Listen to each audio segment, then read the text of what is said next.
Hi, I'm Ron Dunn. I'm from Gleason, Dunn, Walsh & O'Shea. We're the attorneys for the New York State PBA. We're here with the folks from Corning Place Communications to do some training for you so that the delegates of the PBA can provide the quality representation that we all need.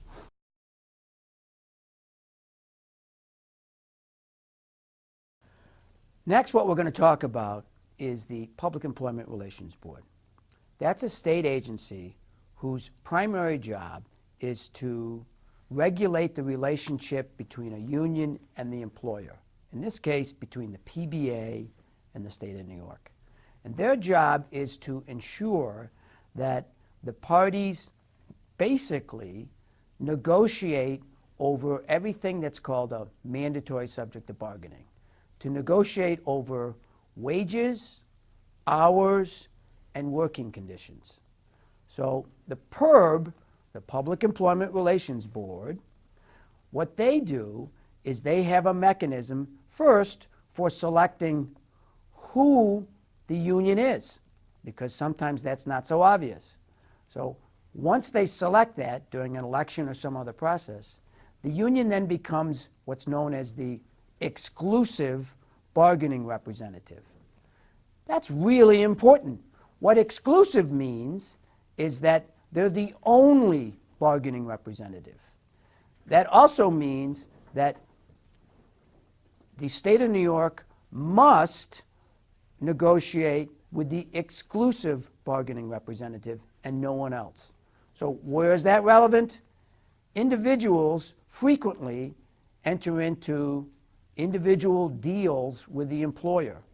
If it involves wages, hours, and working conditions, the employer must, not may, must negotiate with the union, in this case the PBA.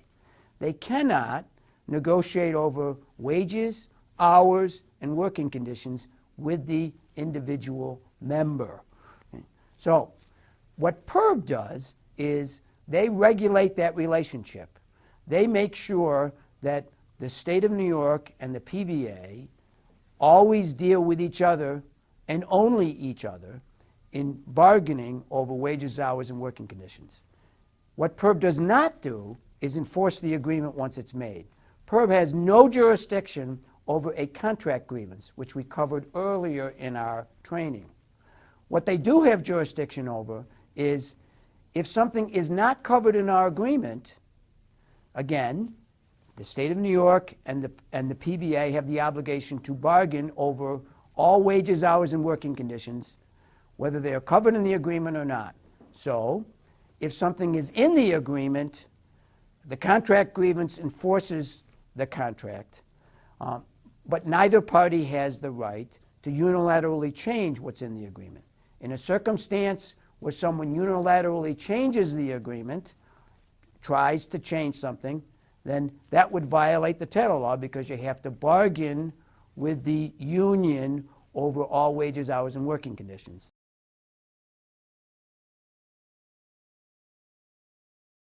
Let's use a specific example. The employer, the state of New York, has no right to go up to an employee and say, next week you're going to make $10 less than you made last week. It similarly has no right to go up to an employer and say, next week you're going to make $10 more than you made last week. Either one is a change unilaterally in your wage. That's a mandatory subject. That would violate the law. They have to first negotiate with the union before they can do that. Now let's assume that there is no wage. Let's assume that it's a new job, a job that didn't exist before. And the employer wants to have this new job that didn't exist before. The employer does not have the right to say for this new job, we're going to pay you X, and your hours are going to be Y, and your working conditions are going to be this, this, and this. They have, because it didn't exist before. In that circumstance, the person's in our bargaining unit, the employer has to bargain with us over what the wage is going to be, over what the hours are going to be, and over what the working conditions are going to be.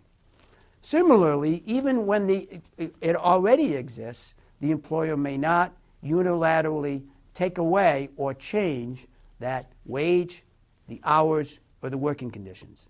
They have to first bargain with us. And pending the bargaining, the old wage, the old working condition, the old hours have to remain status quo. They remain that which it was before there was the unilateral change.